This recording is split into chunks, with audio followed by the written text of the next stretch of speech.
I had the pleasure of chatting with Darius Caffey. Darius's show, The Table on Air, is the #1 talk show on Can TV out of Chicago. The goal of the show is to highlight the accomplishments of the Black LGBT community. Season 2, Episode 9 was selected by the Black Alphabet Film Festival. Please stay tuned for the interview. Okay, all right. All right, so The Table on Air through Can TV is a talk show that celebrates diversity and accomplishments of the BIPOC LGBT community. Tell me about the day that you dreamt of creating the show. Great question. I have not gotten that question before. So funny enough, The Table on Air actually stemmed from a web series that I originally started doing in 2021. It was called Black and Queer at the Table. It was kind of just a name that I ran with. But it was really a build up of something else that I was doing where I was really kind of just sharing information about the Black queer community and about the culture that we were in and about the great things that were happening.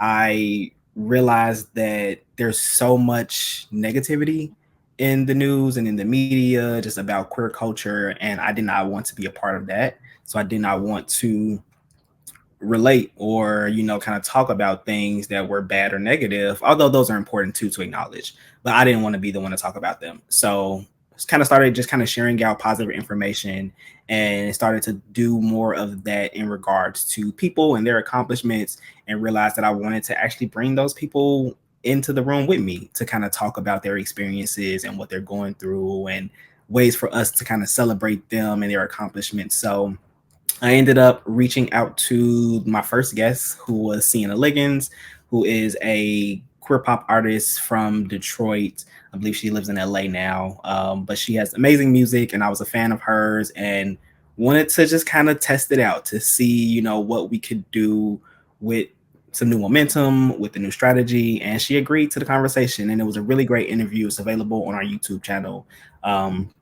But from there, realized that there was some strength going, some momentum happening around these conversations that I wanted to continue to move on. So 2021, I interviewed 4 people, I believe. Ciera Liggins, John Holiday, who was the contestant on The Voice, Leon Waldo, who is a musician from London, I believe, and Deshaun Harrison, who is a writer and abolitionist. And realized that those were all amazing conversations, and was, trying to figure out how can I continue to do more of this work, but in a way that I reach more people. So I kind of took a pause on that to kind of rethink my strategy. Life was happening at the time, so we had to take a little bit more time to just truly figure out what direction to take this in, but use that as a pilot project to be able to pitch to Can TV in early 2023, let them know and show them, my proof of concept to say, hey, I'm already doing this work. I already have people that are interested in this. Can we do something together? And, went through the whole process, developing the synopsis and reaching out to the team and interviewing on all that. But we finally got greenlit in April of 2023, I believe, and started to film our first season of The Table on Air, which was really exciting. So to kind of see that full circle moment of where I was in 2021, really just shooting my shot and seeing where it took me, to seeing where it took me in 2023, starting our first network broadcast TV talk show on a Chicago cable station and being recognized as the #1 watch show for that spring season. So it was an amazing experience, just kind of seeing it, or I guess seeing it come from a thought into real life. Yes. So congratulations on being the #1 show on Can TV, especially Chicago public access television. Yes. That is major. I feel like Chicago is like the entertainment capital of the Midwest. And so there's so many like cool shows coming out of Chicago. Mm-hmm. And so that is major. And it's Black and queer, which is really important.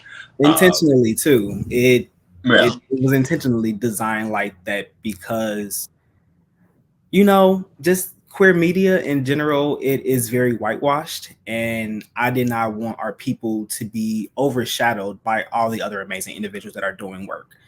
because we also deserve that space and we don't typically get it as Black people, as people of color. So I wanted to intentionally curate a space where the focus were those underrepresented folks. The focus were the people who typically are not invited out to the big galas or panels or whatever, but people who are still doing amazing things in their community, change makers, leaders, you know, and people in between who are also doing amazing things. It's not just for executive directors and leaders and bosses, but for everyday people who are also doing amazing work in their own silos. Okay. And so the Closet Unlocked is like the parent company, and Black and Queer at the table and the Table on Air. Those are the media projects that you've created through the Closet Unlocked. Yep, very much so. So we did start with a blog first. So it originally kind of expanded. Yeah, full circle moment. The Closet Unlocked is a media company, and we started with a anthology blog series, which was an anonymous series that I edit based on experiences around the Black queer experience. So typically what happens is it's an anonymous survey that we have set up online, and random people, regular people, real life people submit different responses about what it meant for them to exist as a Black queer person. I'll take those responses and I edit them into full stories.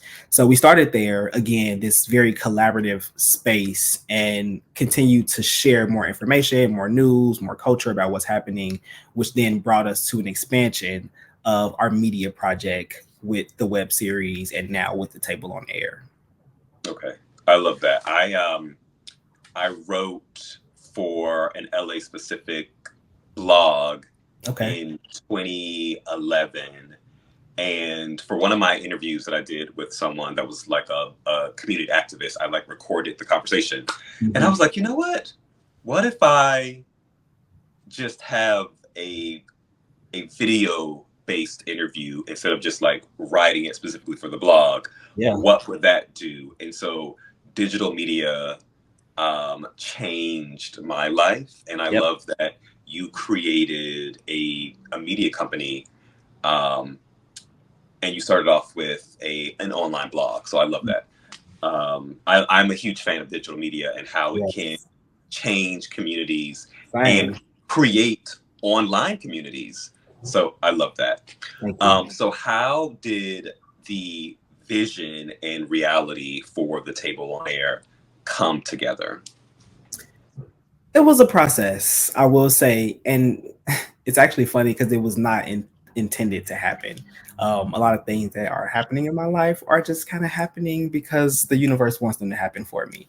But I was working at another job, actually, and my then boss had did an interview with a podcast on Can TV, and one of our team members, she was out on maternity leave and she was heading our communications work, and I was helping because she was out of the office, and my boss sent us the video that she did and told us that she wanted us to promote it, put it in the newsletter, whatever.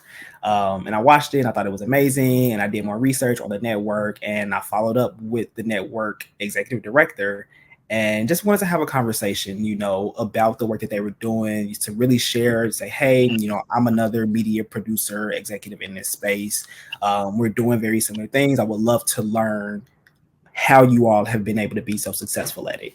And from that conversation, we really got to get to know each other more, and kind of talk through my own goals as a media producer and as a director, and kind of got to pitch the show. I said, you know, hey, I have this project. It has been really successful. We've had amazing people come out and have conversations. I would love to continue to do this with your network and with your community. And we went through the whole process, you know, drafting the synopsis, interviewing with the team, making sure that all the nuts and bolts were screwed in and the schedule was right. And we got greenlit, which was really, really exciting. Executive director's name is Darius Hillman, who is also another Black gay man. So it was very affirming to be in that space, to see someone else who saw the value in a project like this and help me bring it to life. So we had that conversation, and I clearly already had the media project that I had been working on with the web series in 2021 to use as proof of concept. And started to strategize around it and say, hey, okay, this is what we want to do. How can we make this successful? How can we make this look real? And how can we connect with our audience authentically? So wanted to make sure that when we started season one, it's like, okay, these are great conversations that we're having. How can we continue to improve on all of these things? And working with community to make sure that those things happen. So bringing in those collaborative effort folks and our contributing creators who brought in their own individuality and creativity to the set. All right, so I want to talk about a very specific episode, season 2, episode 9, titled Watch Us Grow. You bring on Terrell, Stanley, the show's creative director. Talk about the episode and what it meant to you. A very beautiful, special episode. So the episode was about our relationship as a couple. So I brought Terrell on for season 2 as the creative director for the show because independently he is a creative director, social media strategist, and is very involved in social culture. So I wanted to make sure that we took care of that front, and who better than my partner that I know is really successful at it. But yeah, that episode, just like a lot of things in my life, was not supposed to happen. We had originally been filming another episode with another guest, and the guest had ended up running late. And the executive producer of the network kind of pitched it to us in the meantime and said, hey, if that person doesn't show up, would you all be open to filming an episode together?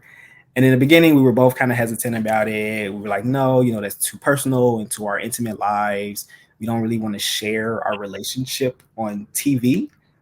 Have not done that before, so that was kind of scary. And you just never know what feedback you'll get from folks. But I think after contemplating on it for a while and kind of thinking of what it could look like, we decided to do it. We said that this is going to not just be about us as a couple, but we're doing this for our community. We are having this very public conversation about love, about intimacy, for Black queer people, Black gay men specifically, just noting how hard dating is for Black gay men.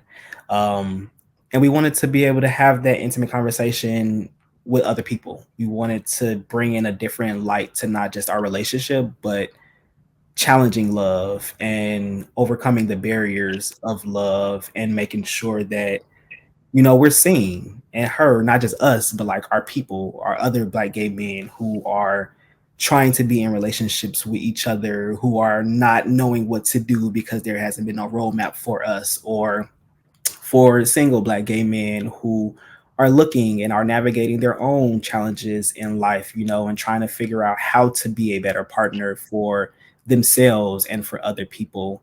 So it was a really amazing conversation that we had about our growth as two people falling in love with each other and learning how to love one another that we have not had before. It was a different conversation than we have in the household, when we're moving through our day-to-day circumstances and just trying to figure out where we're moving in our relationship next. But really talk through that big picture of it. What does this look like for other people? How do other folks perceive seeing the representation of a long-term Black gay relationship? And us being vulnerable on TV, kind of talking through, hey, we had our own challenges and difficulties, and we're actively learning how to overcome them for each other. So very intimate, very personal, very heartfelt. I was just kind of amazed after we took a step back from the episode and was like, dang, we really got down and deep with a lot of things that we said that was kind of scary, and we were doing it while we were taping. So we could not stop. There was not a moment for breath. Nobody could tear up and cry. We were actively rolling. But it was beautiful. It was a very beautiful moment. And I get teary every time I watch it because it was just such a heartfelt conversation between two Black gay men outside of it being me, which is, again, representation that we don't get to see. We don't have Black gay talk show hosts talking with other Black gay people about their experiences, let alone their partners, their long-term partners on national TV, to really be able to highlight the importance of it. So yeah, it was monumental for me and definitely a pivotal point in history, I would say. Okay. What made that episode different from your other episodes? The way that we conducted the episode, the flow of it was very different. Typically, I'm the one asking all the questions to the guests and really giving them their spotlight, their flowers, pour more into them and their light. This one, it was a little back and forth. And instead of me asking all the questions, I gave Terrell the opportunity to ask me questions. So that was different, for the host to be interviewed, especially about a conversation that was as intimate as this was. But yeah, I would say the flow of it was a little different. Clearly, the conversation style was about relationships, which I have not talked about on the show yet. So that was a first. It might be a spinoff to a relationship love series. Who knows? And then the game that we played at the end was a little different. So Okay. I think it's really beautiful that season 1, episode 1 started with Terrell, and then you ended season 2 with Terrell. So how did season 2 change from season 1 of The Table on Air? A lot. Not a lot. Still great conversation. We still brought in amazing guests. I would not say that the guests in season 2 were better than season 1. I think they were all amazing. But visual aspect of it, clearly, if you've watched season 1 and season 2, then you see the visual changes that we've made. Season 1, we were in a very different studio that gave a little bit more of a intimate podcast feel, and that worked well. But we wanted to continue to take it into a different direction. So for season 2, we entered into a different studio. We got to have more space. So for us as a team, that was a step up in a good direction because we were actually able to be on a full set. Sometimes working and half capacity gets you there, but us having full access to the studio and to the set really allowed our team to feel more secure in what we were putting together and what we were creating, as well as our guests. The show wasn't about me having the space as a talk show host. It was really about me providing an opportunity and platform for other people to come in and be celebrated and loved and supported. So them coming into a studio and seeing a full set, and it makes them feel important. And that was always a priority for me creating something like this, was to make the people that I invited feel valued and respected and supported, and like they deserve to be there. So I love seeing people's faces when they walked in. I was like, okay, this is nice. This is a real studio. Yeah. Like, yes, you deserve it. I want you to do that. I want you to be here. And like, that's not my home base, but I worked hard for us both to be here. So it was a really good transition between season 1 to season 2. As well as just kind of thinking socially, how are we engaging other people? So that's why we brought in Terrell as creative director for season 2, to make sure that we're touching those social points, in culture. We're reaching those people who may not be at home watching cable TV. How can we reach them online? How can we reach them in person at different events like that? How can we create them coming to the studio more social? What are we doing on TikTok or Instagram or whatever? But making sure that we're constantly leaning into culture and being innovative about it. I'm a big innovator. Everything that we need to do it, we can't continue to recreate the wheel or else we won't go anywhere. So how can we think smarter and better about the things that we're putting out into the world? Okay. What's your favorite episode from The Table on Air? I don't have one. I I think they were all good. I don't want to get in trouble with anybody. But if I could pick two, I would say the first one was more of my favorite kind of conversation. And that one was in season one with a guest, Warren Dumas, who is a pop singer, songwriter, music performer from, I want to say he might be from Atlanta, but he lives in New York now. But he came in town. He's not from Chicago. He was actually performing at a festival with AT&T. And I had been listening to his music for a while and really enjoyed it. And had saw that he was coming into town and reached out to his manager and said, hey, I have this show. We're, highlighting and supporting LGBTQ artists. I would love for Warren to be there. And really nicely got back to me. It was really quick, actually. And we were able to coordinate and bring Warren out, and we just had an amazing conversation. A very sweet soul who is just hardworking and an independent artist. And if you know independent artists and their effort, like he's going really hard. But the talent is also there. So was really excited that we got a moment to spend together, to share space, to really talk through the great things that he's doing. And the conversation was just really good. But that would be my favorite conversation from the show. I would say my favorite day of filming. So like the feeling that I got. That would have probably been season 2 with the guest Donald D. Gilliam. So Donald is actually one of my mentors from college, and it was just amazing to have him on the show because I feel that he's always poured so much light into me.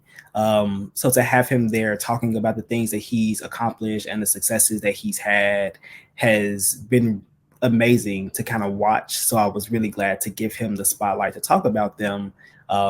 And to kind of give that feeling back. So it was very much a full circle moment for the both of us, seeing each other, succeed and accomplish goals, and now being able to talk about them and starting their own businesses.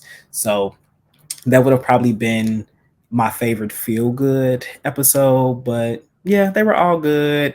The one with Senator Mike Simmons was really good. The one with DeAndre Brown was really good.